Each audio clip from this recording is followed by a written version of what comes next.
We just saw Get On Up, and on this show I take my friends out to see movies. We do a review here in the car afterwards, and then we have a little bit of a discussion. The review's for people that are on the fence, trying to decide if they want to see the movie or not. We don't give anything away, no spoilers or anything like that. We just kind of talk about whether we like the movie and who we would recommend it to. And then in the discussion section, we talk in more detail and potentially go into plot spoilers. So if you've already seen it, or if you don't care to see it and just want to hear what we thought, stick around for the discussion part. So Get On Up. Wow. Amazing movie. Unbelievable how this over 2 hour long movie, every time another scene came up, it was like, yeah, I'm in. I'll keep watching this as long as it's on. The performances are fantastic. Chadwick Boseman, I said halfway, I was thinking halfway through, here's the best actor on the screen. I think he wins best actor by 5. He should win best actor for 2014, 2015. He's nailed it. Just bam. What a performance. Nelson Ellis in the supporting category, Viola Davis in the supporting category. Just an amazing movie. I think this will do for James Brown and Jamie Foxx what Ray did for, you know what I'm saying? Yes, I hear you saying. It's like Ray. It's that good of a performance. It's that good of a movie. And I actually enjoyed it. I think a little bit more than Ray. I like the storyline of it a little bit better, and I got into it. I really liked it. I liked the way they jumped around in the time. They just kind of bounced around where they needed to go with the screenplay. And they took their time and told the story they wanted to tell. So I would say, if you're a fan of James Brown, go and see it. But if you want to see a really amazing performance and listen to some really great music, definitely go check this movie out. Absolutely. I was thoroughly entertained the entire time. I was wondering what I was going to get into when I was coming into this, and I didn't expect it to be so long, but once again, like I said, it's I can't fault any part of that. I can't fault any part of that. I was wondering how it was going to wrap. Yeah, but that's true. But everyone did a fantastic performance to a point that capturing James Brown to a point that you could no longer understand him at the end of the movie. Mm-hmm. I'm like, did he just say 4 lines of dialogue that anyways? Yeah. Well, whatever. You get the gist of it. The movie was very much a show you, don't tell you mentality. So a lot of performance as opposed to a lot of exposition. Yeah. I would watch it again. And that's weird. I can't. I would too. And yeah, it's a crazy weekend. This, between this and Guardians, two of easily the in the top 3 movies I've seen this year. Add that with the Lego Movie, and you've got my top 3. And Chadwick Boseman's performance, like I said, I think he nailed Best Actor for this year. That performance was just incredible. I would recommend this to anybody. It's a long movie. I mean, it's going to be 2.5 hours with trailers and everything, but it's worth it. It is. It's worth seeing. So that's the spoiler-free version. That's the movie review. Definitely go and see it. As far as spoilers and stuff like that, I mean, we'll get into a little bit more of a discussion here of some stuff, but most of the spoilery kind of things would be things from his life that you probably already know or should know. I should have known. Should have known? Yeah. Okay. So anyway, that's the end of the spoiler-free part. So go see the movie. Don't let us ruin anything for you if you're going to see it. I did like that, the part that I was wondering about, I was wondering if this is going to be an idol hero worship kind of movie. Where it was we're not going to get into the PCP episodes. We're not going to get into the insanity side of things. We're going to get into, the humanitarian, wonderful man. Oh, okay. I mean, they didn't go too far into the, hey, he's just drugged out of his mind constantly since the 70s or either. I mean, but that's where the movie starts. That's where the movie really starts. The movie starts with him being crazy and wonderfully, and shooting a gun and, you know, scaring the hell out of people. And what I thought was really amazing about it was that you watch that first scene and you think, okay, this movie's not afraid to go batshit insane with James Brown, which you need to do because James Brown he was crazy. But what the movie does is it helps explain a little bit of why he was like that, a little bit of what happened that kind of led to him being that way. Yeah. But at the end of it all, you respect him. Like, he can do all these bad things, and they have the line in the movie, which is, you know, do as I say, don't do as I do, kind of thing. Where it's like, we're not saying, you know, go smoke a bunch of PCP and have a chase with law enforcement. Right. Because that's like the most famous James Brown, like, shenanigans episode. Well, I guess it would be saying, hey, you can do this if you're somehow a magical genius like James Brown. But I didn't feel like they were saying that. I felt like felt like what they were saying was that that all of these things about him are true, but that he's a person that you should respect because he did all the things that he did. He came through all the things that he came through, and he was messed up. That's just how it was. Yeah. And they didn't shy away from that.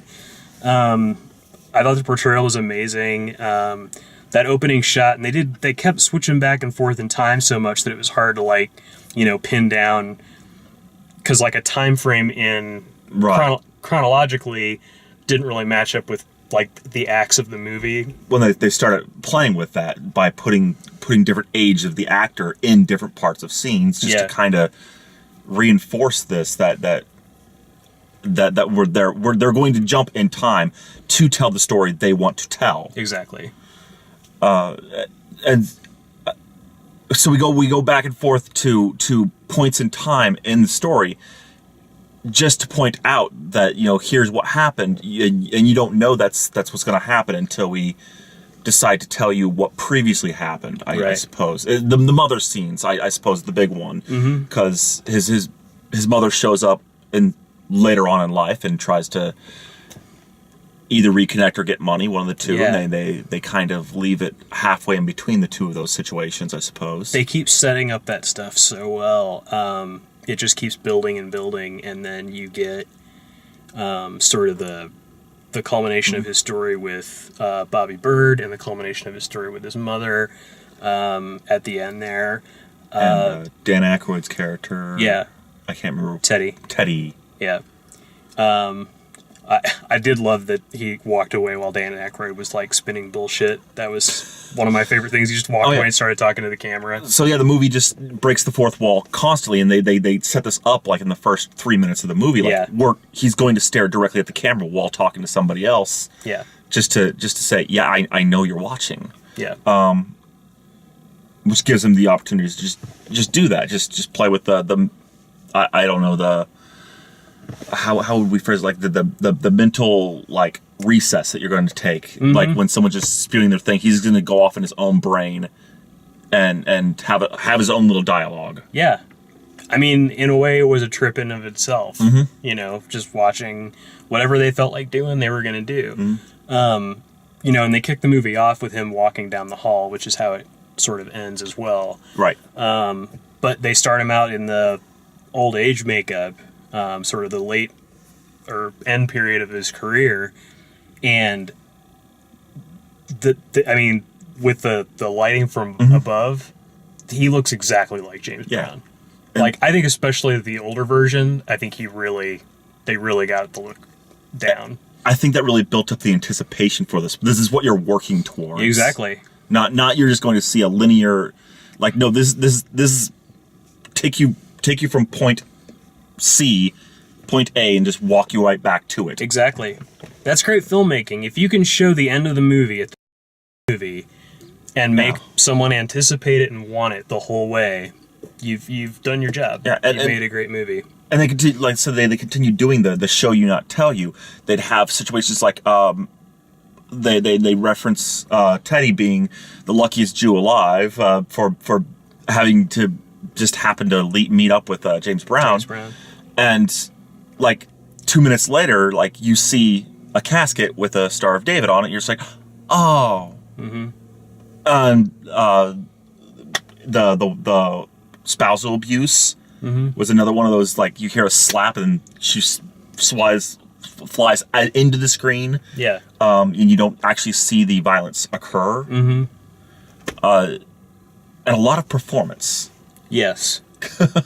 I feel like there's an edited version of this movie that you show to people who have, like, no attention span. Yeah. That just cuts out, like, 15, 20 minutes of performance. Yeah, I honestly, like, every time that the performance came in, it was just so captivating and so wonderful. And, you know, every time it was set up, like, it was part of the story. It was part of what they were doing. You Absolutely. know? It's a little bit like what it was in Ray, like when they start doing, like, Hit the Road Jack and stuff like that, where that fits with the story that they're telling, that song comes out. But in this movie, I don't think it was quite as on the nose. It was just more of, you know, and here's another song that fits into the career here, and we're just going to showcase, like, what he looked like at this point, you know, what his band was like at this point, how big the show was, that kind of thing. And yeah.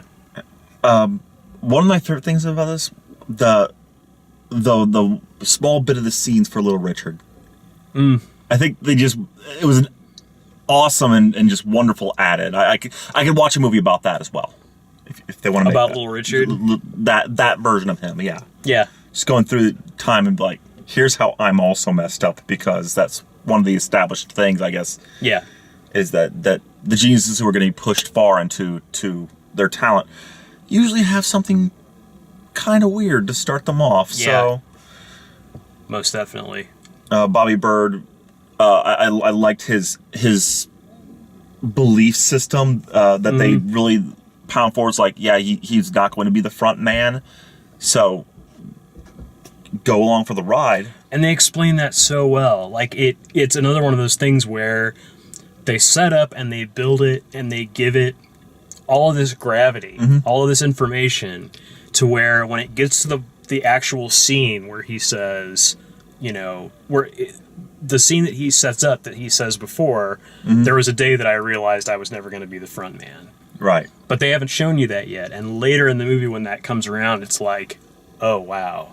Like, that's something that he realized later, and we wouldn't have understood in the moment of that scene if they had put it earlier.